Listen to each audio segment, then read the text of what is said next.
ada seorang ustadz yang mengajarkan bahwa Yesus itu menyembah Tuhannya atau Allahnya orang Muslim. Dan dia menyebutkan beberapa dukungan Alkitab. Saksikan video saya untuk mendapatkan jawabannya.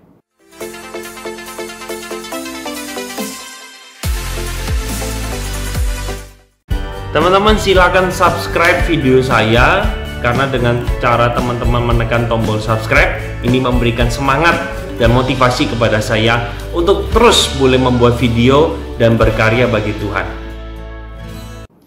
Halo teman-teman semua, kembali lagi bersama dengan saya Abed Kurniawan dalam YouTube channel saya. Saat ini kita akan membahas perkataan Ustadz dari Abu Dedat yang menyesatkan umat Muslim tentang kekristenan, apa yang dimengerti, diyakini, dan dipelajari oleh orang Kristen. Nah, untuk bersama-sama mendapatkan jawabannya, kita akan review beberapa perkataan yang disampaikan oleh Ustadz Abu Dedat ini. Ikuti video saya ya. Kita saksikan bersama-sama. Memang yang menjadi problem bagi kalangan Kristiani berkaitan dengan nama Tuhan itu sendiri. Jadi ada istilah menggunakan Lord, ada Yahweh, ada Adonai ya. Sehingga ada disebut Allah, ada disebut Bapa, ada disebut Putra dan sebagainya. Oke, di dalam bagian ini dia mengatakan bahwa orang Kristen kesulitan terhadap penyebutan nama-nama Tuhan yang ada. Nah, saya jelaskan sedikit teman-teman saya yang Muslim. Kenapa ada istilah Adonai, kenapa ada istilah Elohim, kenapa ada Yahweh, kenapa ada Bapa, Anak, Roh Kudus. Sekali lagi itu adalah pribadi daripada Allah Tritunggal. Saya jelasin satu-satu dulu. Nah begini teman-teman semua, orang Yahudi sangat memegang teguh hukum Taurat. Di dalam hukum Taurat itu hukum yang ketiga mengatakan, ya, hukum yang ketiga itu mengatakan bahwa jangan menyebut nama Tuhan Allahmu dengan sembarangan. Nah, di sana dikatakan dengan jelas bahwa Tuhan, kata Tuhan di sana itu mengacu kepada Yahweh. Janganlah menyebut nama Yahweh yang menjadi Tuhanmu itu secara sembarangan. Sehingga mereka menganggap nama Yahweh itu begitu kudus dan begitu agung. Tidak boleh disebutkan secara sembarangan. Kalau misalnya saya hidup di dalam zaman perjanjian lama, maka ketika saya menyebut kata Yahweh seperti ini, saya tidak akan berani. Kenapa? Karena bagi saya itu nama yang suci, nama yang kudus, dan nama yang agung. Maka dari itu, untuk tidak menyebutkan nama Yahweh, maka digunakan kata ganti yang lain, yaitu Elohim atau Adonai.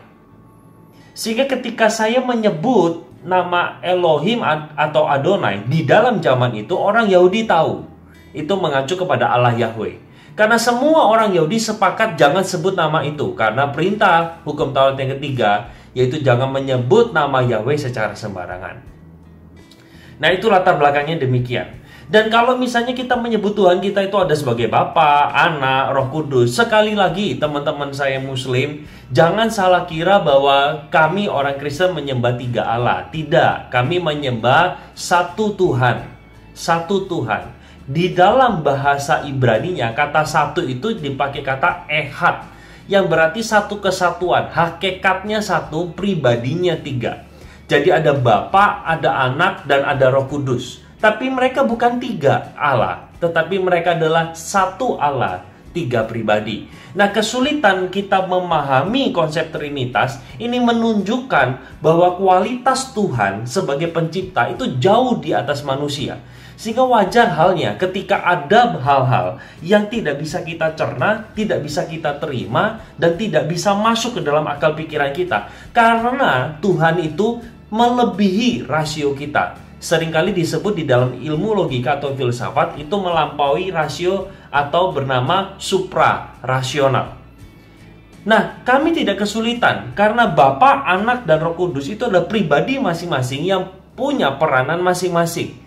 Bapa yang merencanakan keselamatan, Yesus menjadi jalan keselamatan, dan Roh Kudus yang membawa orang kepada jalan keselamatan itu. Kami dengan jelas dan kami tidak kesulitan untuk membedakannya. Jadi mohon Bapak Ustadz jangan menyampaikan berita yang keliru. Kita saksikan lagi ya berikutnya.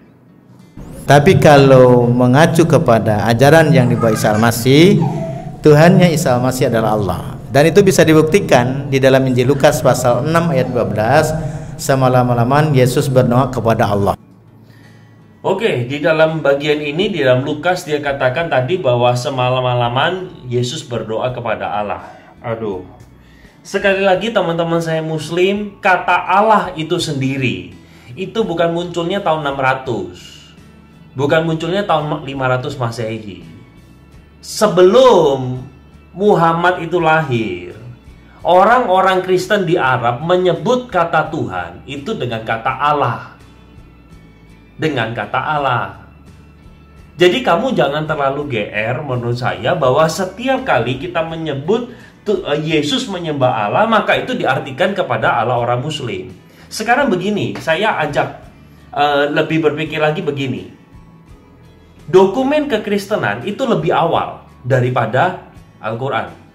Al-Quran mungkin kalau misalnya lah kita sebut di dalam tahun 600 Masehi, maka dokumen kami Perjanjian Baru itu ada sebelum tahun 100. Kalau misalnya kami mengatakan Allah itu muncul pertama kali di dalam Alkitab, maka siapa yang copy paste?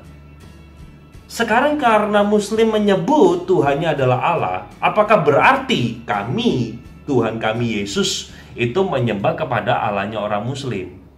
Oh, tentu tidak. Saya harus jawab tentu tidak. Karena Allah yang dipercaya oleh orang Muslim adalah Allah Tauhid.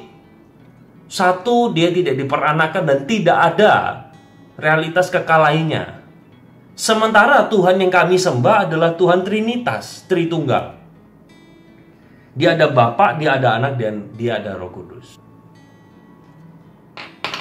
Saya kira video ini sampai di sini terlebih dahulu. Itu kesalahpahaman yang para ustadz mengerti tentang kekristenan. Saya harap teman-teman semua, saya Muslim, saya bisa mengklarifikasi kekeliruan yang diajarkan dan disampaikan kepada kamu semua. Semoga video ini boleh memberkati setiap kita, dan ini boleh menolong kita memahami tentang ketuhanan daripada Yesus. Sampai di sini video saya. God bless you. Bye-bye.